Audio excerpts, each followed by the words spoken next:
Flat Earth Clues, Part 10, Hiding God. This is part of a series of clues that can help you get your head around both the design of the flat Earth system we live in and who has been involved in the deception to hide it from you. As you can tell from the title, I'm taking a different approach. Eventually, I was going to have to address the question of what happens next, or what we do now with the information at hand. If you've made it through the guide and the first 9 clues, then at this point you're either buying into the flat model or on the fence. If this is the first one you went to because of the title, I recommend you go back, because we're not going to do much in the way of reviewing. But if you're still with me, then you would agree that 1, the world you've been taught has been kept from you, and 2, one way or another, you would like to prove this out. So how is this possible? The authority in question who created what you call the globe is guarding all the gates. They protect the sky, the outer edge, and most importantly, the education system that shows us at an early age what they want us to see. Nobody listening to this has their own spaceship or advanced rocket program. Nobody actually owns a long-distance icebreaker.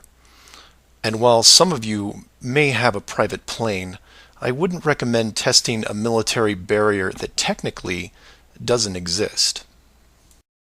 But then again, you have to remember that this is not the story of David and Goliath.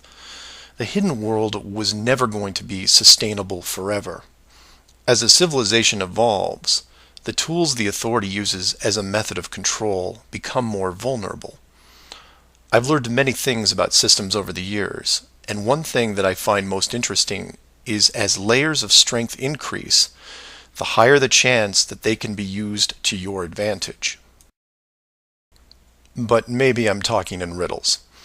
I should be boiling it down to what can be done by showing you what's being hidden, what's important, and how it can be spread to others without looking like a crazy person.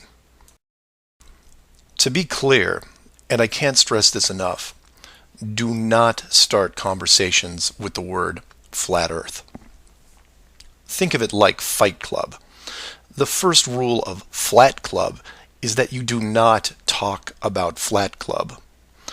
Before you started waking up and watching all these things, you were like me. You laughed and mocked everything that was flat Earth. You may have learned faster than others, but the knee-jerk reaction by 99% of the people was created the day they sat down in a classroom and stared at the globe. Look at the videos, not just mine, but others who are putting forward some great arguments, and ask the questions that people can relate to. I'm going to introduce 3 very important questions that you can use, each with a statement that precedes it, and each statement is a motivation for a different group of people. If you don't fall into one of these 3 groups, then I guarantee you know people that do. The first statement is this: you are being hidden. What do I mean by that? Well, this goes back to Clue 7 and Clue 9, which talk about the flights in the Southern Hemisphere. If you are flying a plane over the Southern Hemisphere, your flight is not being tracked. How can this be used to find out the truth? It's simple, it's quick, and it costs no money. No matter what country you live in, send a quick note to your local, state, or federal representative and ask them this question: why are citizens of our country flying over oceans without the safety net of the GPS system? And remind them that GPS stands for global, not partial. Without GPS, anything could happen to your plane and no one knows where you are. And while you're at it, remind them that the GPS system was built by the United States Department of Defense, who never does anything small. The system that is in effect now has what appears to be huge, deliberate gaps in the Southern Hemisphere only. Do not mention flat Earth. Just voice your concern about the safety of you, your loved ones, and your fellow citizens. Will they get back to you? Possibly. Will they give you a satisfactory answer? Not a chance, because they will only have what the military gives them. What this will do, however, is create a unique buzz in certain circles that may prove to be useful later. The more politicians or high-ranking officials you contact, the greater the noise. The motivation here, as you can tell, is general public concern. The second statement is this: wealth is being hidden. What do I mean by that? Goes back to clue 2 and every other mention regarding Antarctica.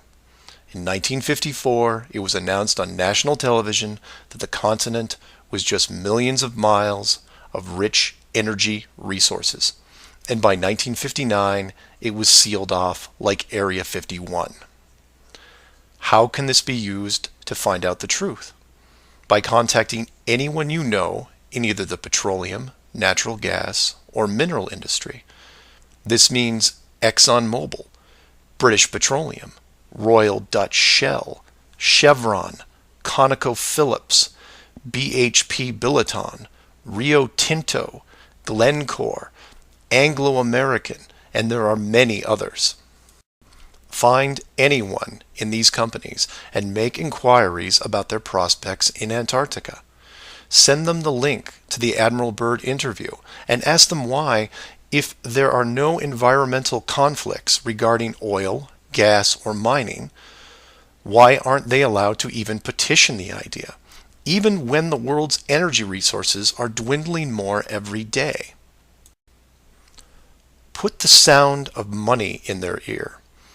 They may not be able to break through the decades of red tape laid out in front of them, but it will create a buzz from a different side, the motivation of greed, and of pristine resources just begging to be harvested. And finally, to preface the third statement, I need to thank all the people who have sent me stacks and stacks of biblical scripture, asking me to stop dancing around the title of the flat model and call the structure what it really is. And you know, they have a point. I have put myself at a distance because I want to reach people who are outside of religious faith and even outside of general conspiracies. But for all those spiritual groups who have contacted me, I can now, however, say with conviction that this third statement is this: they are hiding God. Despite what labels I put on the flat model structure, the oldest names are from the oldest texts, one of those being called the firmament. If the firmament was indeed discovered in 1956 and it was deliberately hidden, then the ruling authority not only hid the structure, but evidence of the builders. And by builders, I mean creators, and by that, I mean what people define as God. Hiding God could be considered one of the worst ideas of all time. And if you are a person of great or small faith, you have a vested interest in any evidence that would solidify and vindicate your years of dedicated service. If a structure was found that had, for all intents and purposes, the handprint of God on it, then the ruling authority has no right to keep it from you. There are billions of people on this world who have personally dealt with the concept of God and would like to know for sure if these beliefs are well placed. Or, in short, you want to know the meaning of life. It's out there, and it's been hidden from you. Your motivation is clear.